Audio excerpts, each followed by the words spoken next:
And secondly, tell us what happened. I don't do ghosts. Okay. Well, I don't do ghosts either. I'm not one of those people that like to be scared. I don't like haunted houses or anything like that. So, a few years ago, my husband had talked me into watching a demon related movie. And I was emotionally scarred immediately and have been ever since. The demons have been the things of my nightmares since we watched that.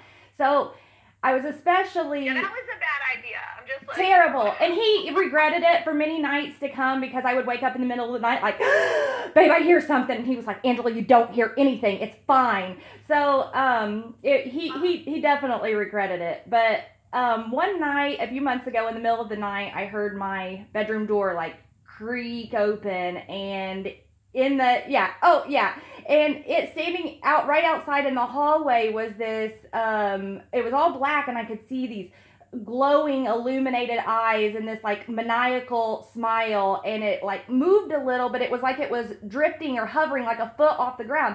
Now my house is 120 years old, so if you look at the floors wrong, they creak, and this thing made no noise, and it just like hovered there, and I was like, oh my gosh, this is the demon of my nightmares. That this is what I knew this was going to happen eventually, and it's right there. So what happened? What happened next?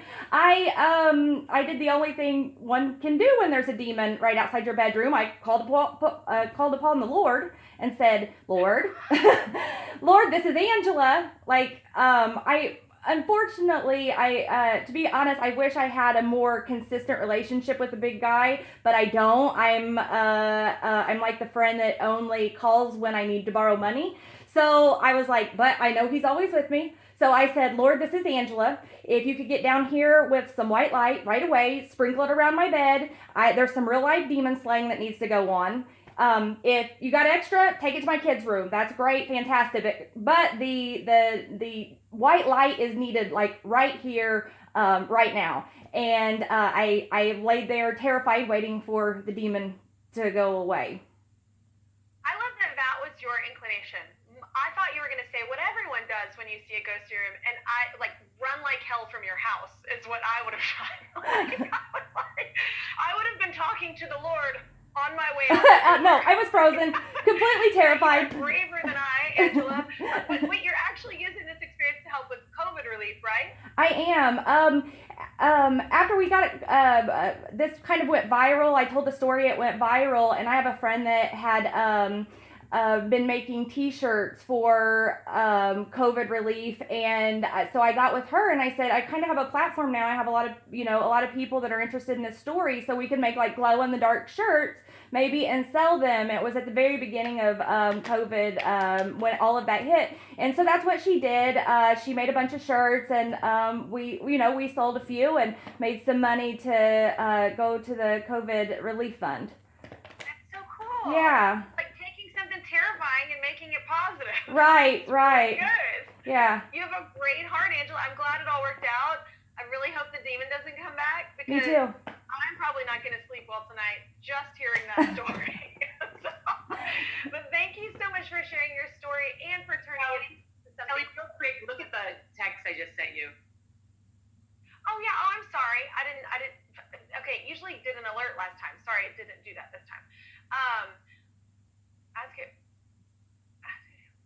Ask her if she ever found out what the demon was, like what the glowy thing was. I don't know if she Oh, said. I'm sorry. It says Tyler. What you texted. Sorry, it's a typo. Sorry. Oh, I was like, what? Ask her I if was she like, ever found out what. name the demon, Angela? I did not. Okay. The demon already had a name, actually. All right. So, Angela, did you ever find out what did you like? Did it end up being something else, or do you actually think it was like a ghost? Well, no, it ended up being something else as it moved closer to me, and I knew the Lord had forsaken me. I was like racking my brain, like, what can I do to get rid of this demon? And unfortunately, I was like, I don't have any holy water available on my nightstand, so I'm just going to have to throat chop this demon. And that's the only thing, and then it moved really close to me, and it whispered, Mommy. And I realized it was my 2-year-old in a glow-in-the-dark shirt. I picked him up and I turned the light on, and it was a Ninja Turtle shirt that was glow in the dark. And I had my friend. We love hand-me-downs. 3 kids. We love hand-me-downs. She had given me a bunch of. Yeah, she had given me a bunch of clothes, so I didn't have the luxury of like a warning tag that said, "This is glow in the dark and it will scare the bejesus out of you in the middle of the night." My friend Lindsay had given these to me, and I had no idea that it was glow in the dark. So I have a feeling Lindsay wanted that to play out just how it did. yeah, oh yeah, absolutely. She would be that kind of friend. So I nearly throat chopped my 2-year-old in the middle of the night. So Gosh, you are so fun and would be so fun to hang with. As oh, well. thank you. You're so hilarious. Your timing and where your mind goes is awesome. I'm glad it ended up being your 2-year-old, not a demon. Yes, me too. Or ghost. I don't want any of that in my house either. Right. So, people are like, "Do you believe or not believe?" I'm like, I don't believe or not believe. I just don't want it around me. Right. Yeah. Well, thank you so much for sharing your story Thank with you. us. And thank you for turning it into something super positive. Thank you. All right, bye, Angela. Stay safe. Stay healthy, all right? Thank you. You too. All right, bye, girl. Bye. Thanks, Angela. Thank Bye-bye. you. So I'm sorry. Usually last time on Zoom, it would pop up. And so I would know that you have typed. So now I'll know to just keep glancing. Sorry. All the settings have changed. That's why I was a little worried about. That's all right. I mean, that's the one time it's happened. So, now I'll know to keep kind of looking. But then I was like, what, Tyler Demon? It And was I was like, and it auto-corrected to Tyler. and I didn't know if, and then I saw her son, so I was like, well, maybe his son's name is Tyler. I was like, I didn't hear that, but let me. All right. Well, look, you did great. She was good. Good energy, Ashley. I liked her a lot. Angela was hilarious. I liked her a lot. He would be fun to have a drink I'm with. going to let in Ricky and Ricky's publicist right now, Brittany. Okay. And if we want, we can do that lead in, and then I'll let in Ricky. Okay, cool. Hold on, let me see. Oh, sorry. What Brittany does. Okay, I'm gonna. Your vase. Yes. Like a maze. You ready? Oh, okay, I got you. I knew you were ready with your picture. It's like, okay. All right, y'all, it's time to get our first guest in the Zoom room. He is the mastermind behind The Office and Celebrity Takedowns at the Global Awards. Sure, have another. Sorry. Here we go. I'm going to fix this where I can see where it's going. Okay. All right, y'all, it's time to get to our first guest. All right, y'all, it's time to get our first guest in this Zoom room. He is the mastermind behind The Office and Celebrity Takedowns at the Golden Globes. He's hilarious. Now you can watch him use his humor to get over Lost in his Netflix series Afterlife. Ricky Gervais, are you there? I said jar, like as in a jar, because I don't know what's happening today with my mouth and my brain. I haven't been drinking. Maybe I didn't have enough coffee. So I'm going to do that again. Sorry. Ricky Gervais, are you there? Hello. Hello. You're sideways. Wait a minute. You're sideways. If you just do your phone quick back and forth, it should fix it. Or wait, are you on your computer? Oh, there you go. Oh, now I can't hear you, and you're really funny, so that sucks. I can't hear you. I think you just have to turn the audio back on. Hold on.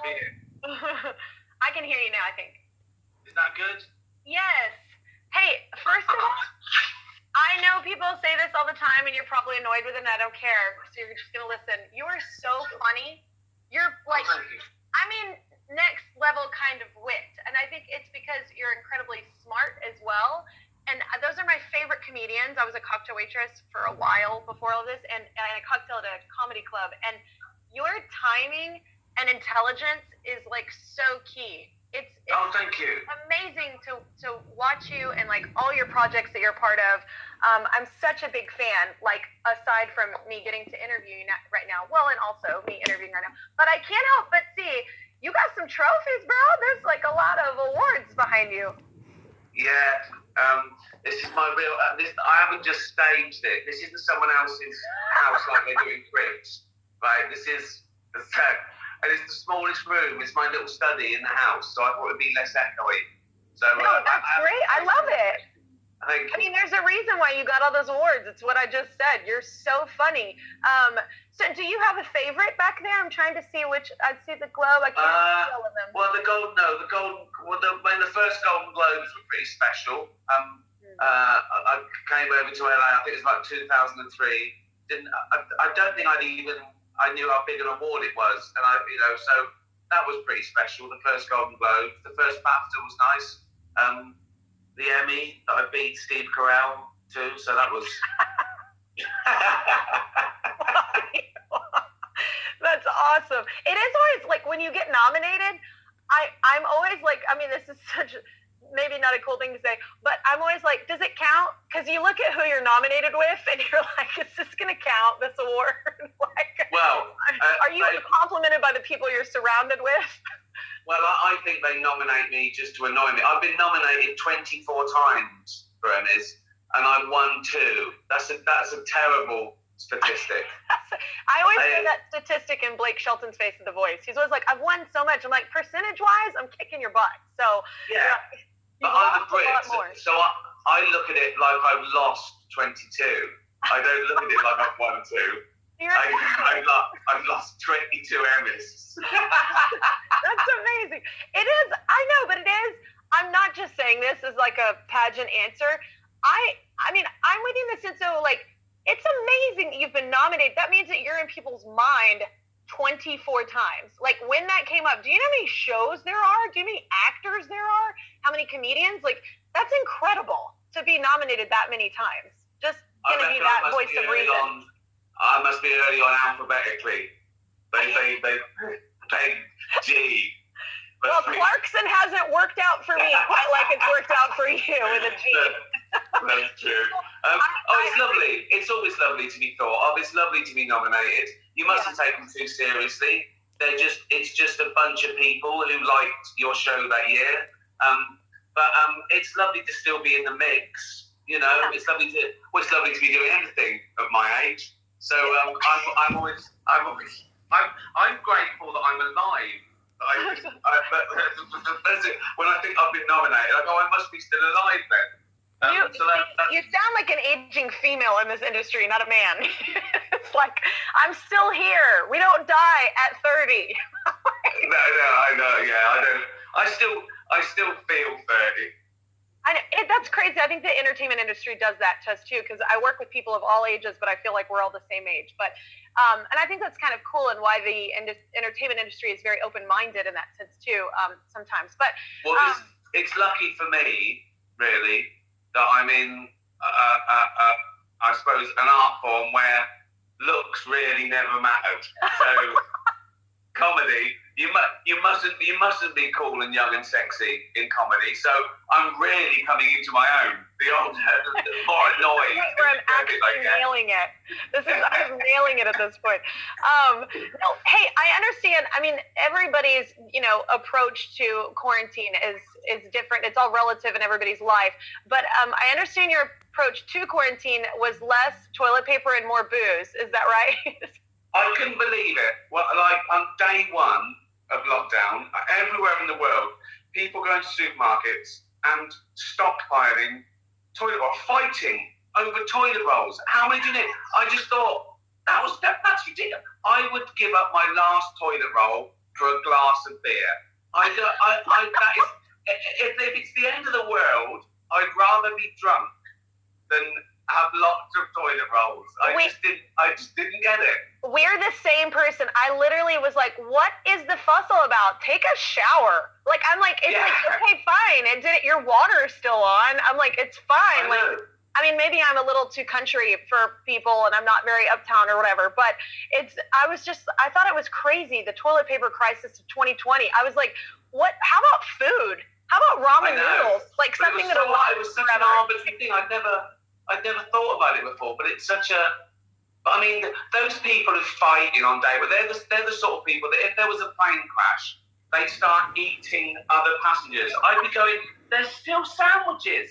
We've still got some. Don't eat this crackers. Yeah. No, put the leg down. We've still got something. It is. Those are the people on like that. Is it called Black Friday? It's the day where people go out after Thanksgiving and they go nuts. and they Yeah. fight. I don't know if that happens in the UK. That happens. Oh yeah. Oh. People who rush and they get 2 televisions for the price of 1. You know, why 2 televisions? And initially the TV was like $80, and I was just like, I know. what? I know it does bring out the worst in people. But then great things have come out of it. You know, great acts of kindness and to be honest, I've said it before. You'll never hear me complain when there's nurses doing 14-hour shifts and risking their lives, and that's why I can't stand it when I see a celebrity whining that all they've got is their mansion and their stripping pool and the grounds to go Oh my gosh, have you seen the videos? Those are my favorite videos to watch with some like regular Joe out in his pool just being like, I don't know how we're making it, and he's like on his pink flamingo floaty with like a martini. Unbelievable. I know. Yeah. Like, No,